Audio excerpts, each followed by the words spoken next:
Good morning, Bucknutters. Welcome to the Bucknuts Morning 5 here on Wednesday, February 24th, 2016. I am Dave Biddle, very happy to be joined by Bucknuts columnist Brandon Castel. BCast, good to speak with you this morning. Hey, good to be on with you, Dave. Excited as usual. You know, a question we get a lot, and a man on Twitter named Lefty Buckeye posed this question to me yesterday. How will the defense look with Greg Schiano taking over for Chris Ash? What might be some differences we see from the Buckeyes? I pose that question to you, sir. What might be some differences we see from the Silver Bullets this year with Greg Schiano taking over for Chris Ash?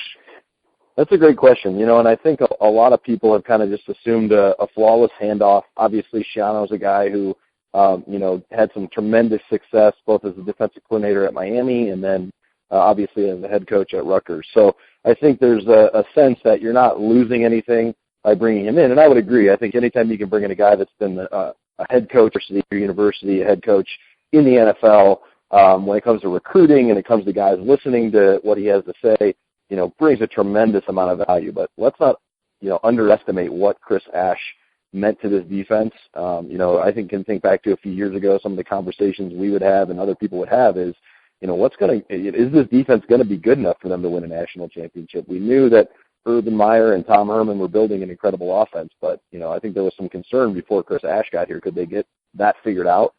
And they did a tremendous job really on the back end is where he solidified it. And that's, I think, one of the big, maybe that changes, but one of the things I think we're going to have to see how it progresses in 2016 is, Schiano's a guy who likes to play a lot of zone in the back end. And I think Ohio State fans hear that and they cringe.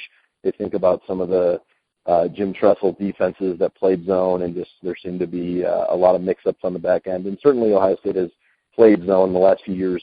But they've also played a lot of man on the outside with their corners. And so I think that's one thing to watch for is, how does that develop with this young group that's obviously going to be coming in. They lose a lot of guys from that secondary, including both starting safeties. So I think it'll be interesting to see. Now, Schiano is a guy who I think, has, like I said, has that reputation.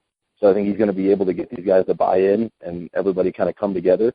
But, I think there will be a lot of similarities, certainly. Obviously, Urban Meyer went out and found a guy that, does a lot of the things that he believes in. So I think when it comes to tackling and it comes to focus on turnovers and getting pressure, those are all things that he believes in. But I'll be interested to see, how he handles the back end.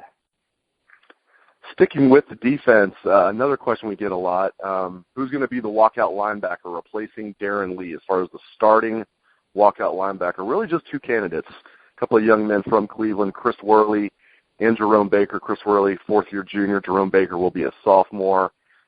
Give us your prediction, Brandon. Who's going to be the starting walkout linebacker for the Buckeyes? Yeah, you'd like to go with the older guy.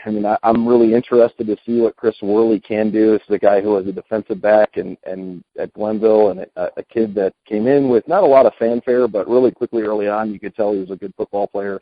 But, I think as we see a lot of the competition play out, I think you're going to see Baker kind of emerge, as the young guy.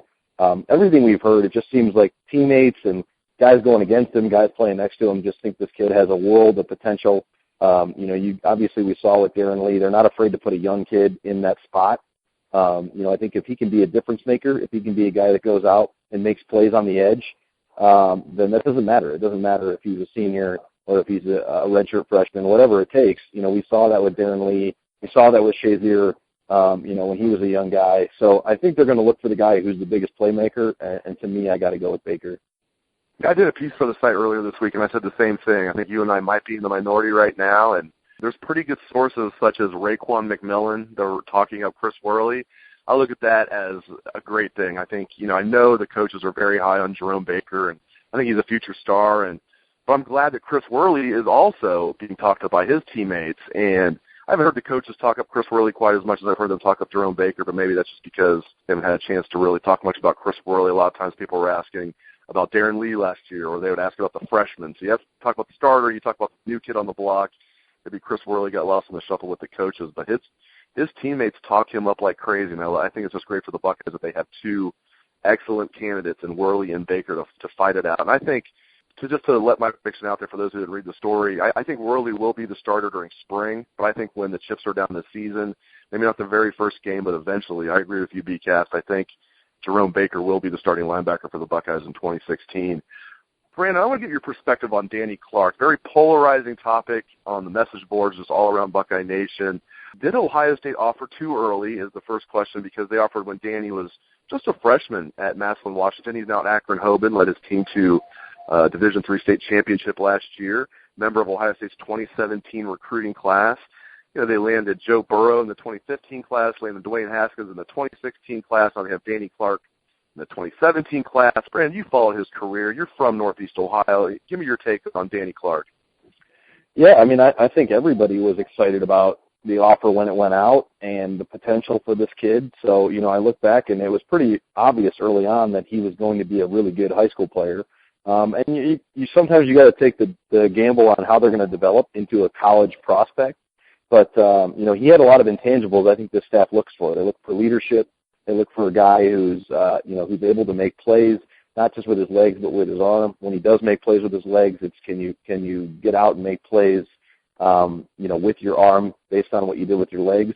So I think there was a lot of stuff to like about him early on in his career. And I'm not one to say, they made a mistake. Obviously, there were a lot of things they liked about this kid early on. And so, I think it'll be interesting to see how it plays out this year. But I'm not one of those people that's going to jump off board just because, some of the pundits may think he's not quite at the elite level. And obviously, they went out and got an elite quarterback in Haskins last year. And, I think we've talked about this before. It's maybe not always the case that you're going to go out and land these elite quarterbacks year after year after year. I think about Terrell Pryor coming in, Braxton Miller coming in.